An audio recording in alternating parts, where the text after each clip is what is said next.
This video is about making a free YouTube thumbnail for your YouTube channel.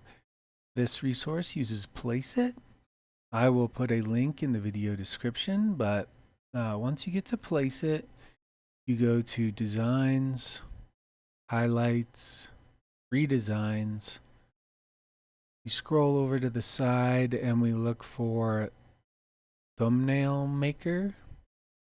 Now, all of these are free, so if you like the way one of them is starting out, you just click it, and then you can edit it and download it from the thumbnail builder. So, since we're starting with a free one, they also have paid ones, so there's a lot more options than just these, but there's quite a few free ones as well.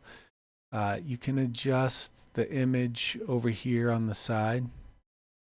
Put in your own image by uploading the image, adjusting some of the colors here, and then you would just go ahead and click free download.